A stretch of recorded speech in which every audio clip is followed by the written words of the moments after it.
take off, take flight with you. For we never fly, but we're flying. Welcome to episode 210 of Take Flight podcast. This week's episode is an episode with myself, Daniel. In this week's episode, I'm going to speak on why I stopped putting money into my son's saving account and instead started to invest it.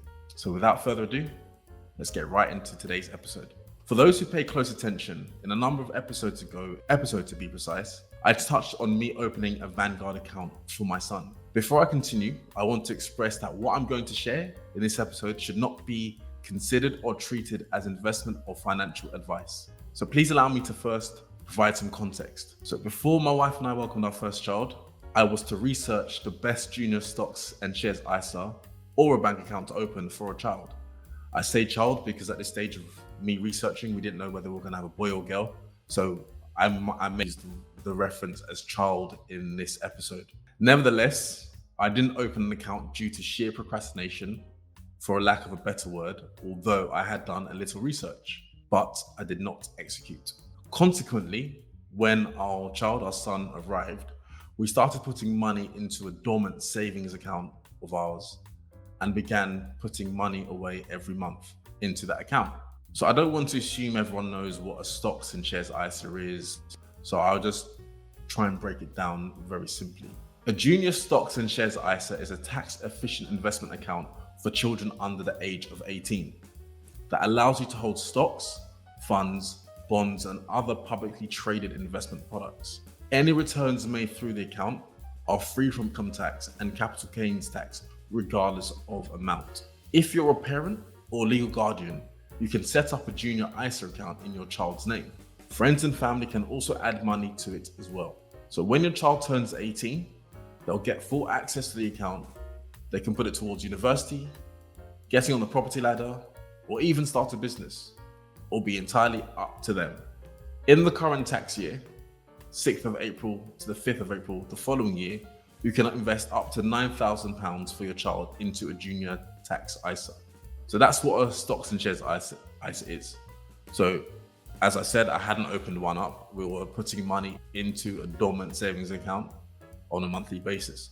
So fast forward 18 months of when my son was born. Unfortunately for me, in a WhatsApp group I'm part of, someone shared some topical questions for parents, specifically for dads, to ponder, and of which one was on savings. This accelerated the need for me to revisit this topic and me aiming to take unequivocal action. Other factors that helped accelerate this was the current rate of inflation and that money in an account over time would be worth less than today. So typically an idea, and when it comes to the savings account, we think of parking a lump sum into a savings account for the child or in a cash ISA. We would occasionally dip into it to meet short-term expenses, whether it's for the child, family, emergencies, whatever it may be, and then hand over the remainder to them when they reach 18 or 21. I think a lot of people think of that as sort of a standard, starting to open an account, put money away, let them allow that money to accumulate and grow over time. So when they're 18, they can pay for university, for fees or something of that nature, or private school, whatever it may be. But that's what we tend to generally think of.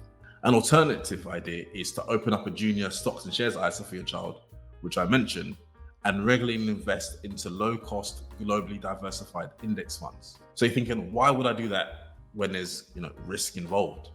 So when thinking about saving for our children's future, our natural instinct is safety. First, because we want to make sure that we are in a position to provide some type of nest egg when they come of age, typically 18. The risk of losing their inheritance bears down on us and results in us focusing on savings rather than building on wealth. The problem with that approach is that cash languishing in savings is actually losing value over time because the interest received is lower than the prevailing inflation rate. And that's what I was alluding to earlier. And I think in a few episodes, number of episodes ago, we as a group spoke about inflation, the rate of inflation, and how the money that you have now, for example, £10,000 now in 10 years could actually be worth nominally £7,000 because of the rate of inflation. But I'm not going to delve into the topic of inflation for the sake of this episode. So for example, if the current rate of inflation is 10.1%, you have your child's money in an account that is paying less than that, you're effectively making him or her poorer in real terms. So investing over the long term provides a great opportunity to grow your money at a rate that is faster than inflation, and when coupled with a focus on index funds, isn't actually expensive and doesn't take a lot of time to put in place. So as I mentioned, I opened a Vanguard account. This actually, through conversations, I spoke to someone I used to work with, an ex-colleague, bumped into him at the gym, and we were talking about different accounts, and he mentioned that he opened a Vanguard account. And I then took action that same day or a few days later. And it's very simple. You can Google Vanguard Junior Stocks and Shares ISA account. You can then sign up, and that's what I did.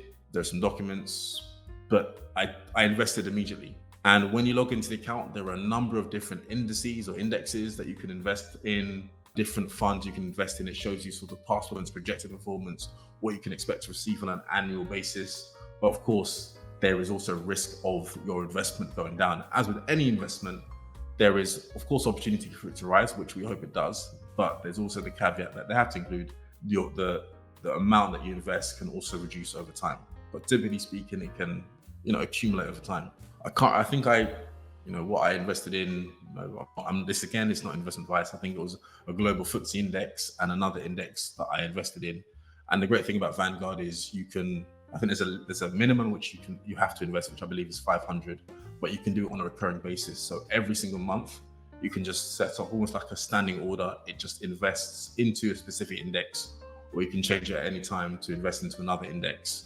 And this is a great way, just rather than putting money into a savings account, you're actually investing it, and hopefully that would accumulate because of the interest. And typically speaking, we know that indexes over time do outperform single stocks, but definitely do outperform what the bank is given as an interest rate. So it's certainly something you can consider. Like I said, I went with Vanguard. There are many other accounts out there. I implore you to do your own research and just don't go from what I said. And there are different indexes you can invest in. So, do have a look, do see if it's, works for you. But let me end on something that's, a bit significant that you should just consider and ponder. The choice between a junior stocks and shares ISA and a saving account depends on your financial goals and preference. Junior ISAs offer potential for higher returns as they allow investments in stocks and shares, but they come with risks. As I mentioned, they can go up and go down. Saving accounts are more secure, but may offer lower interest rates. So you should certainly consider your risk tolerance and long-term goals when deciding which avenue you take. But you can do both. You can have a savings account and simultaneously a junior stocks and shares ISA. The choice is totally up to you. So that gives you some more information and understanding as to why I stopped paying into my son's savings account, but went down the route of investing in the money. I hope you found this episode educational, informative, and maybe it's something that you may reconsider if you haven't done already. Feel free, if there's any feedback, to email us, DM me personally for any questions that you may have or any feedback that you may have. We welcome all responses and look forward to seeing you next week with another new episode. Until then, stay safe. Take off, take flight with you. We never fly, but we're